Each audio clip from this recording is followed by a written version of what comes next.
একদিন বাসায় বসে বসে ফেসবুকিং করছিলাম, ঠিক সেই সময় মা এসে বলল, বাবা এক বালতি কাপড় ধুয়েছি, একটু কষ্ট করে ছাদে নিয়ে দিবি।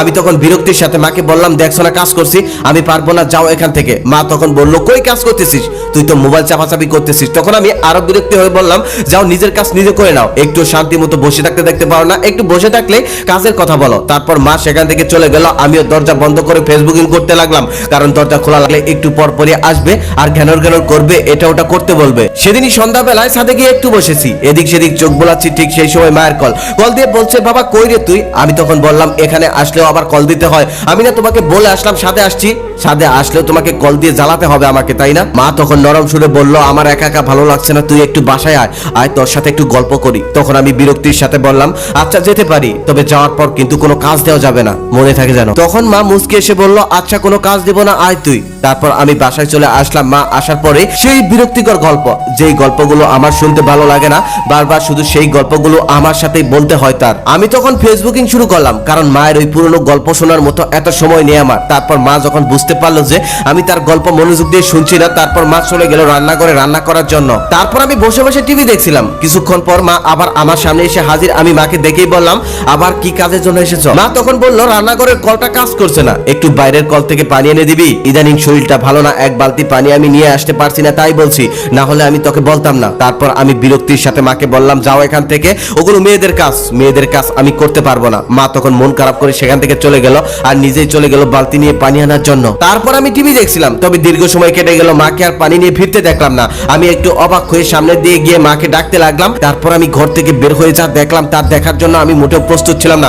দেখলাম আমার মা টিউবওয়েল পারে পড়ে আছে, রক্তে 4-5টা ভিজে গেছে। এটা দেখার পর আমি কি করব বুঝে উঠতে পারছিলাম না। আমি হতবাক হয়ে গিয়েছিলাম, দৌড়ে মায়ের কাছে গেলাম, মাকে ডাকতে লাগলাম, তবে মা কোনো সারা শব্দই করছে না, কোনো কথা বলছে না, মাথায় কিছুই কাজ করছিল না। শুধু মাকে কোলে করে নিয়ে দৌড়ে রাস্তায় চলে গেলাম। সেখানে যাওয়ার পর একটা সিএনজি আসলো আর সেটাতে তুলে হসপিটালের দিকে রওনা দিলাম। যে হসপিটালে নিয়ে গেলাম, ওই হসপিটালে বাবার পরিচিত এক ডক্টর ছিল। সেখানে নিয়ে যাওয়ার পরেই ভর্তি করে নিল আর ওটিতে নিয়ে গেল। তখন নিজের উপর খুব রাগ হচ্ছিল, পৃথিবীর সবথেকে বড় অপরাধী নিজেকে লাগছিল, কারণ এক বালতি পানি নিয়ে দিলে কি এমন ক্ষতি হতো?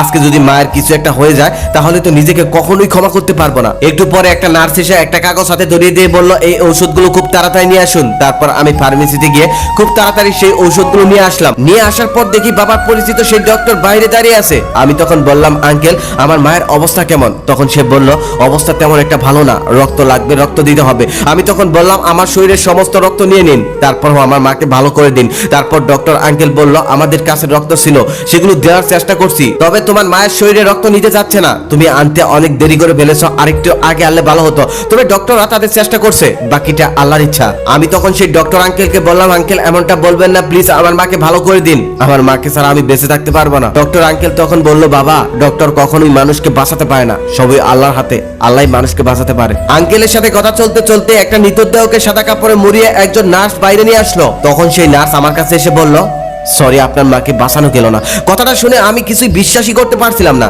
সবকিছুই স্বপ্নের মতো মনে হচ্ছিল। ডক্টর আঙ্কেল তখন আমাকে সান্ত্বনা দিতে দিতে বলল, তোমার মাকে আগেও কতবার বলেছিলাম ভারী কাজ কখনোই করা যাবে না, তার শরীর অনেক দুর্বল ছিল, কিন্তু কে শুনে কার কথা? আমি তখন আর নিজের মধ্যে ছিলাম না। এটা কতটা যন্ত্রণা, এটা একমাত্র তারাই বুঝতে পারবে যাদের মা পৃথিবী থেকে হারিয়ে গেছে। আমার পুরো পৃথিবী তখন থমকে গিয়েছিল। সারাটা জীবন যাকে এত অবহেলা করলাম, আজকে তার নিথর দেহটাই আমার শরীরের সমস্ত শক্তি কেড়ে নিয়েছে। কাপা কাপা হাতে তখন মায়ের মুখ থেকে সাদা কাপড়টা সরালাম। কোনোদিনই কখনোই এই মায়া ভরা মুখটার দিকে ভালো করে তাকাইনি। কতটা মায়া ছিল এই মুখে, তা আজ দেখতে পারছি। আমি তখন চিৎকার করে আম্মু আম্মু বলে ডাকতে লাগলাম আর বলতে লাগলাম, আম্মু আমি আর জীবনে কখনোই তোমার অবাধ্য হব না, সমস্ত কাজ করে দিব, কখনোই তোমার কথার বাইরে যাব না, তোমার গল্প শুনবো, শুধু একবার তুমি চোখটা খোলো, একবার তুমি আমাকে বাবা বলে ডাকো। তুমি না বলেছিলে আমি নিষ্ঠুর, আমার নাকি কোনো মায়া নেই, আমার চোখে নাকি কোনো পানি নেই, এই দেখো আজ তোমার জন্য আমার চোখে কত পানি। আম্মু একবার ওঠো। সেদিন আমার চিৎকারে হসপিটালের সমস্ত লোক একত্রিত হয়ে গেল। আমার মা চোখ খোলেনি। সেদিন হসপিটালের অসংখ্য মানুষ আমাকে সান্ত্বনা দিল, আমার মা আমার সাথে আর কথা বলেনি। বাবা মা বেঁচে থাকতে আমরা কম বেশি সবাই এমন করি, গুরুত্বই দেই না, পাত্তাই দেই না। তবে যাদের হারিয়ে যায় তারাই বুঝতে পারে বাবা মা কি জিনিস, কি ছিল বাবা মা। মাকে সারা জীবনে যতটা অবহেলা করেছি, তার 1% অবহেলাও যদি আমি অন্য কাউকে করি, সেই আর আমার সাথে কখনোই কথা বলে না। তবে মাকে পৃথিবীর সব থেকে বেশি অবহেলা করেও বাড়ি থেকে বের হয়ে দেখো, একটু পরে ফোন করবে, খুঁজতে বের হবে।